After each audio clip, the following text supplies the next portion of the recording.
Hi everybody, today we are at WCT Engineering with Stuart and the team. We're going to look at what they're doing to my Amarok. It's here for a bit of an upgrade and a refresh after all these years of racing. So I've got Stuart inside and we're going to show you about how they built a car, what goes in a car like that.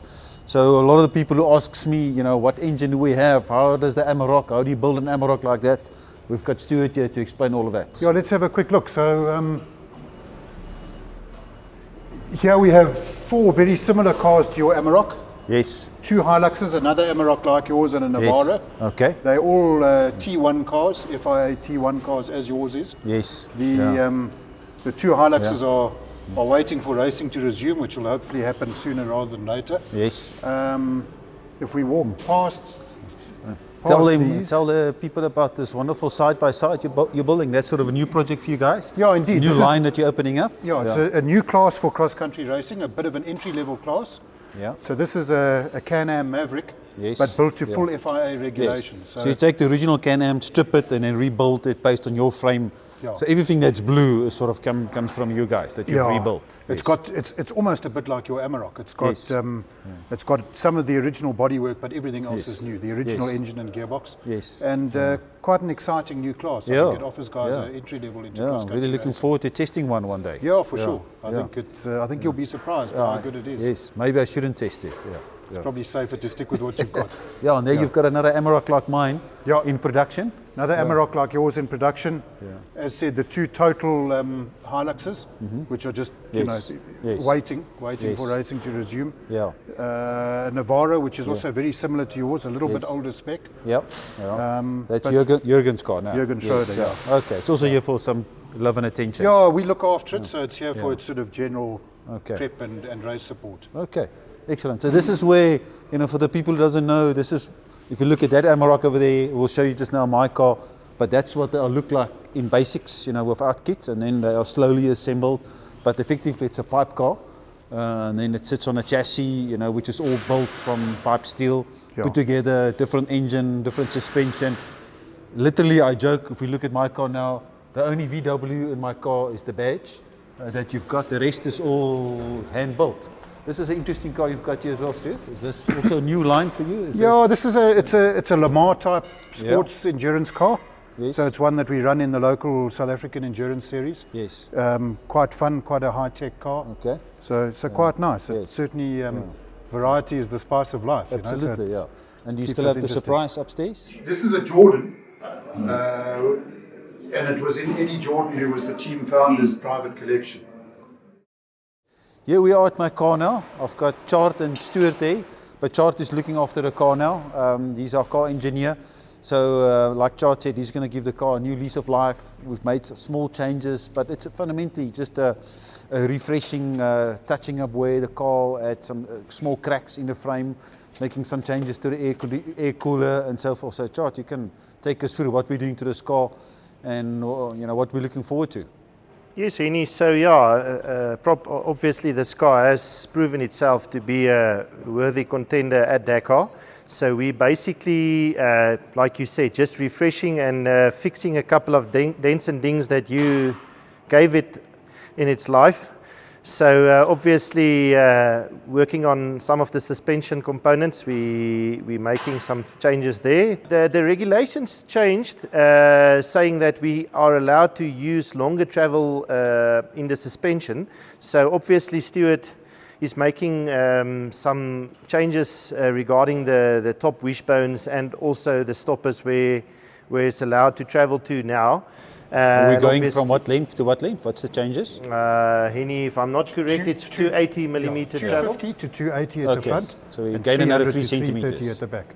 So 30 millimeters more. Yes, 3 centimeters, My wife tells me that's a lot, 3 centimeters. Well, Henny, I wouldn't know. But I suppose only in full bump. Where it counts, it's a lot. When it counts. Right at the end, apparently that's where the 3 centimeters comes in the most handy. Yes, so and also limits of the travel. The very limits, Stuart, thereby the, what do you call it, the potato. Yeah, but it's got to do a lot with the up and down. Apparently. Up and down. Yes. So in regards to we're changing also the position of some of the aircon components to make it a bit more sufficient. Because this aircon was terrible. I mean, it was but that's all notorious due to Stuart's Engineering the previous time. In 2018 in Peru, it was working wonderful. When we got to Argentina, it stopped working. You know, it stops working at 40 degrees. It works wonderful at -5. Yes. So it should be super cool in Saudi because it really gets hot there. In the time of year we're going there. But all right, so it's changes we're making because we do intend to do a couple of events in Namibia, which should be a lot hotter than the actual Dakar is now. Yeah, so for the rest, we're just refreshing. We're making you also everything said you're new. making some changes to the exhaust. That was because we had a constant starter motor failure problem. Yeah, the exhaust, as it was routed, Yes. tended to cook the starter motor, which Where wasn't is it great. now? Have you rerouted it? It's components. it's these components here, Henny. So that gives the starter a bit more room to breathe. So that should help a bit. The other big change we've made is it used to have a steel sheet interior, which we've removed and we're replacing with carbon composite, which is A looks a bit prettier and B should offer much better insulation, noise and temperature insulation. So that's a big step forward. And I guess from our side, this car was built in 2015, and we've learned a bit from then till now. So trying to incorporate some of those learnings in this update. Yes. And that's the fancy gearbox that we're always so worried about, that's going to stay alive all the time. Yeah, it is. It's fairly critical. That's what a SADEV gearbox looks like. That is a SADEV gearbox. In fact, if you look here, it even says SADEV on it. Yes. But, so it's that's what R500,000 looks like. Yes. Yeah, and even that we stripped it to bare minimal now. So it's basically just the shell of the gearbox. So we ordered. Basically, every component in that box will be replaced as new. Yes. So this car will be as good as a new car as soon as it leaves WCT Engineering. Yeah, and chart for sure. I think that is the object of the exercise, is to effectively zero time it in aeroplane speak. So yes, it should be exactly that. Yes, And, also, and I think for another 5 years. Yeah, there's obviously a bit of a debate about where the engine sits, and new cars are trying to sit a bit further backwards. And also on this car, we're still running the fixed axle. We're not going to the independent rear suspension. I think from my perspective, it's all about reliability. Not so much about speed. We're not trying to compete with the top guys out there. We just want to be consistent, and we want to have a reliability. And that's also, although on the new cars you can move the engine back, I think where we're trying to run to make sure we have a top 20 finish between, our idea is between 20 and 25 every day in the Dakar 2022. It's all about consistency and not putting too much pressure on the car, and not to brake and put too much strain, because you can see how much they've welded up. Maybe you can show them because this is what happens to wear and tear. You heat stuff at the bottom. Yeah, I don't know if I can come in here, Henny.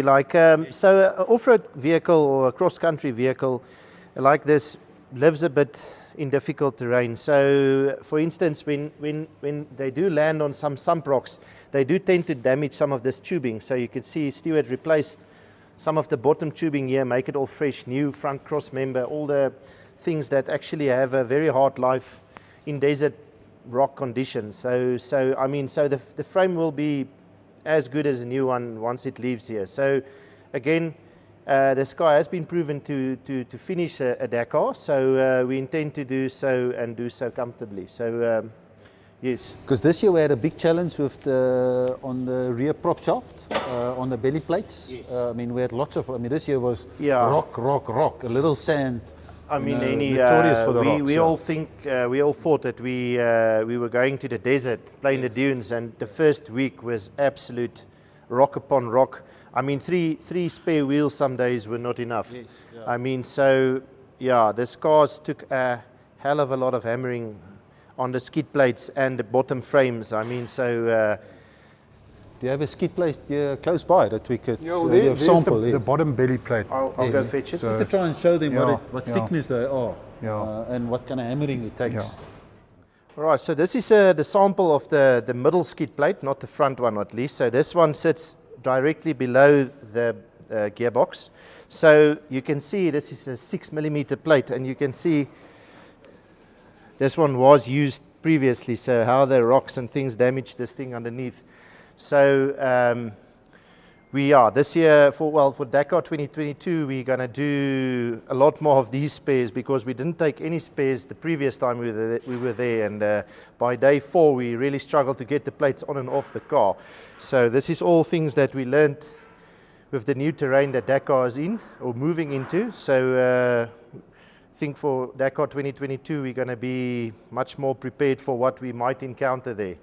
And even though we run a different tyre in South African conditions, we're going to try and use that same tyre in the Kalahari race end of August, beginning September, to try and see if we could manage with those tyres in sandy conditions. So yeah, lots of things to figure out as we progress with this car in its new lease of life form. So yeah. Yeah, that's a Navarro one. It's very similar to what we've done on this car. Okay. In fact, that's 8mm aluminium, and your Amarok has a 10mm aluminium front guard, so even beefier than this. So this is obviously where you hit the rocks. I can remember mine has bent a couple of times here. You know, so yeah. Yeah, there's actually it's the impact. one place on Henny's Navarro on this edition of the Dakar, the one rock actually went straight through that 8mm plate. Yeah. So just to give you an idea how bad the rocks were. But also massive forces, Chart. If you think of a 2-ton vehicle going at up to close to 200 kilometers an hour, they're massive forces at work. Yeah, that's why this bottom needs refreshing, because all that pressure goes into that piece of the car. Yeah. So maybe Stuart, just talk us through the heart. You know, we're still running the Ford V8 5-litre. Just maybe expand on that. Talk about it's the same engine, but what does it do? You know, why we continue running it? Yeah, Henny, I think it's a very practical engine choice. It's 5-litre V8. It's variable valve timing. Good, reliable, solid engine. It's perhaps not quite as good as some of the opposition. It's better than some. You know, it's perhaps not quite as good as the Lexus Toyota engine. But it's a good, solid, reliable engine. It makes enough horsepower.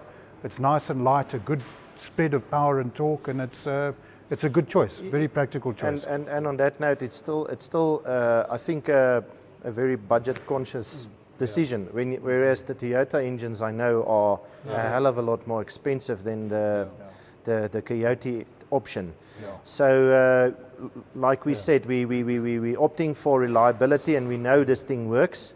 And the power on this thing, like Stuart says, it's actually not bad. It's right up there where we want to run at in Dakar. So again, I mean, top speed's going to be limited now anyway to 170. You know, so you don't need, you need the grunt, which this has got a lot of, especially in the dunes. But top speed is not an issue. Well.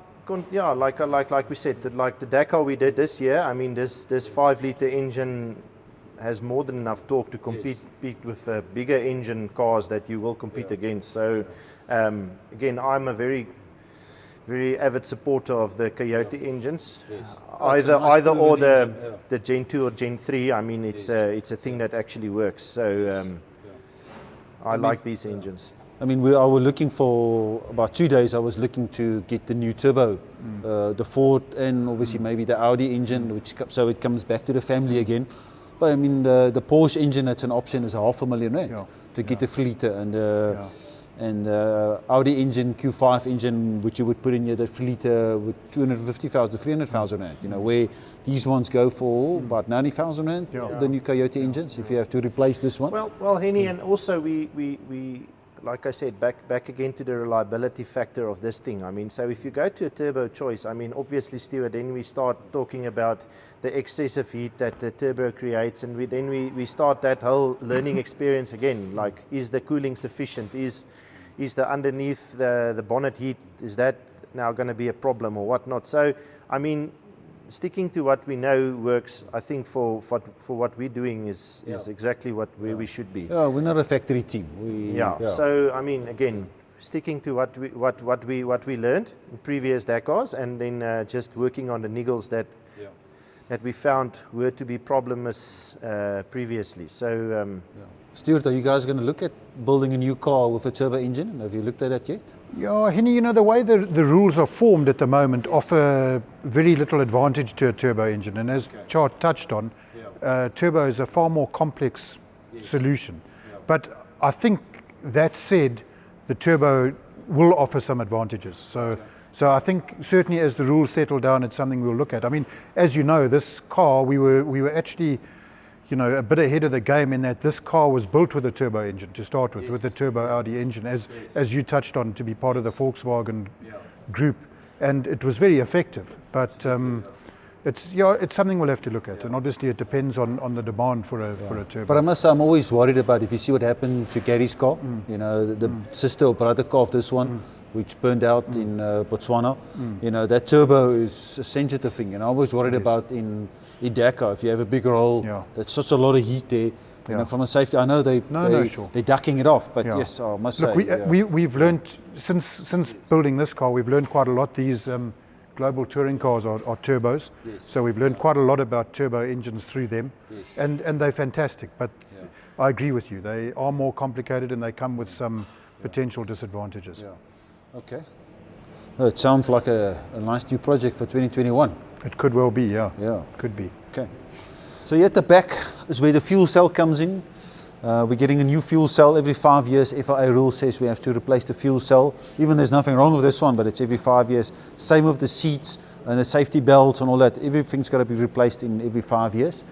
So new fuel cell, 480 liters. A lot of people ask me how much, what's your fuel capacity, 480 liters. But at the same time, 1.5 to 2 liters, 1.5 to 2 kilometers per liter, especially in the dunes and a racing condition. Obviously outside it's a bit more, but you don't get a lot of mileage per liter out of these cars. And then we've got some small extra stuff coming in here, oil containers. So I'm adding a couple of extra niggles to the car, so we are more reliable if we have like a brake pipe failure or a hydraulic oil pump failure in the dunes or in the stage. We can fill it up. We carry some extra fuel and some extra oil just for emergency case like that. So we're building a bit of a margin safety in the car. Even here at the back there will be an extra control upper and lower control arm and so forth, and a wishbone just to add that extra. You can see these brackets have been welded in. Those are carrying extra space, so we'll be carrying a bit more of our own space. And that's about it, guys.